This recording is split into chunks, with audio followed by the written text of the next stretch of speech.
ప్రజలు అందించిన ఒక మంచి అవకాశాన్ని ఉపయోగించుకొని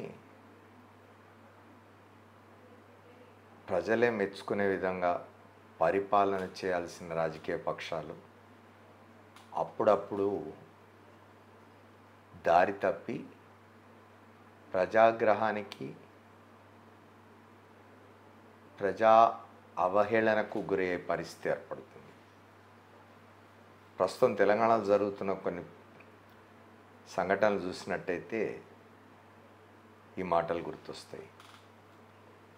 తెలంగాణ రాష్ట్ర సాధన కోసం జరిగిన సుదీర్ఘ పోరాటాన్ని నాయకత్వం వహించి రాష్ట్రాన్ని సాధించుకొని తొలిసారి ప్రజల మన్నన పొంది అధికారం చేపట్టిన ఒక రాజకీయ పక్షం ఇవాళ అవహేళనకు గురయ్యే పరిస్థితి ఏర్పడింది.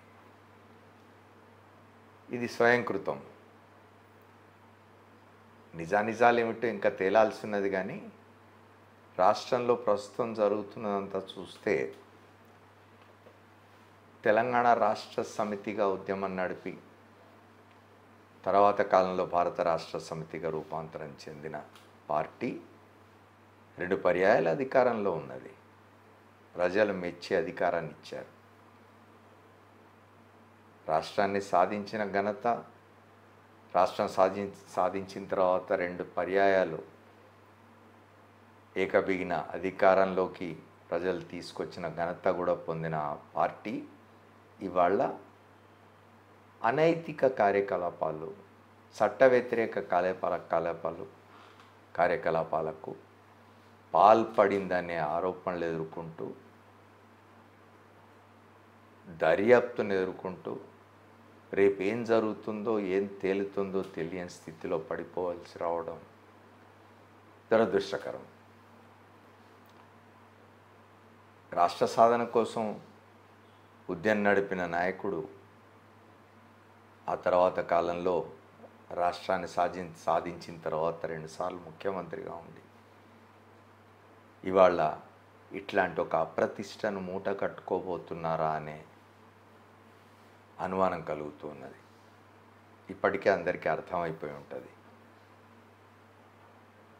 2018, 2023 మధ్యకాలంలో, అంటే తెలంగాణ రాష్ట్ర సమితి 2వసారి అధికారంలోకి వచ్చిన తర్వాత జరిగిన ఒక అనైతిక కార్యక్రమానికి సంబంధించి వాళ్ళ రాష్ట్రంలో ఒక ప్రత్యేక దర్యాప్తు బృందం దర్యాప్తు సాగిస్తున్నది. అందులో రోజు రోజుకు బయటపడుతున్న విషయాలు వింటే ఎవరికైనా ఈ అభిప్రాయం కలగమానదు.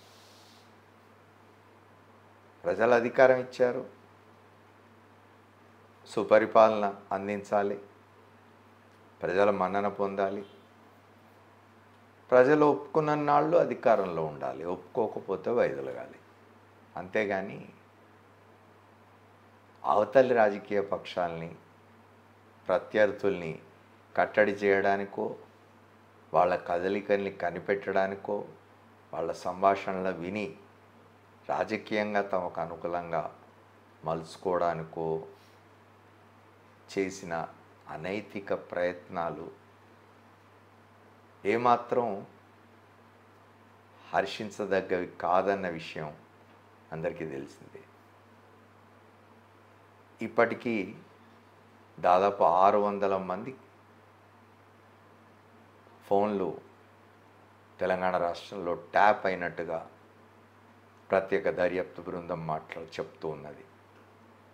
దర్యాప్తు ఇంకా కొనసాగుతున్నది, విచారణ జరుగుతున్నది.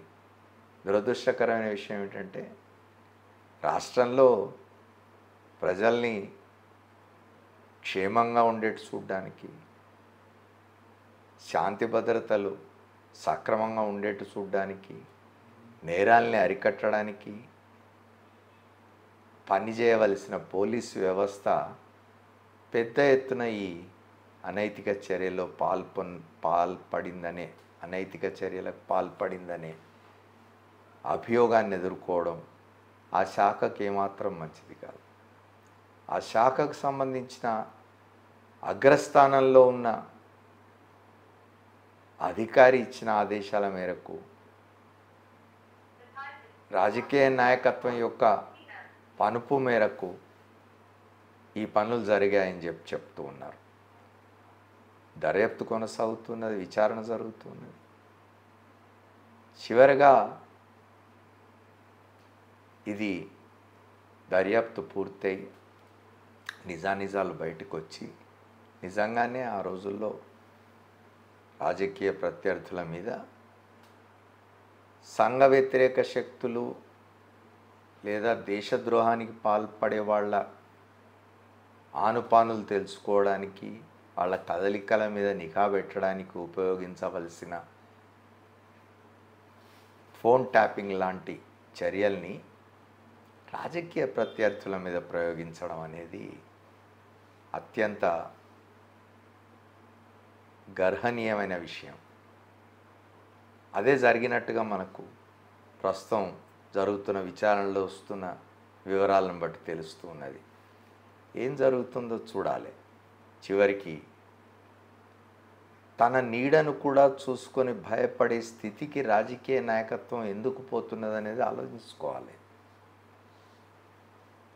కుటుంబ సభ్యుల్ని కూడా వదలకుండా ఫోన్ ట్యాపింగ్లు చేశారన్న ఆరోపణలు అయితే వస్తూ ఉన్నాయి. అవి ఎంతవరకు నిజం తేలాలి. అవి బయటపడ్డ నాడు మాత్రం ఆ రాజకీయ పక్షం, ఆ రాజకీయ పక్షానికి నాయకత్వం వహిస్తున్న వాళ్ళు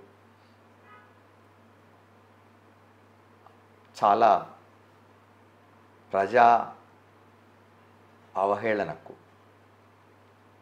ప్రజల చీత్కారానికి గురవుతారు.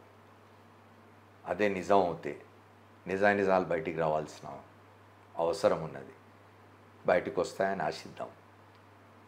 ఈ ఆదివారం మన తెలంగాణలో డేట్ లైన్ ఈ విషయం మీద చదవండి.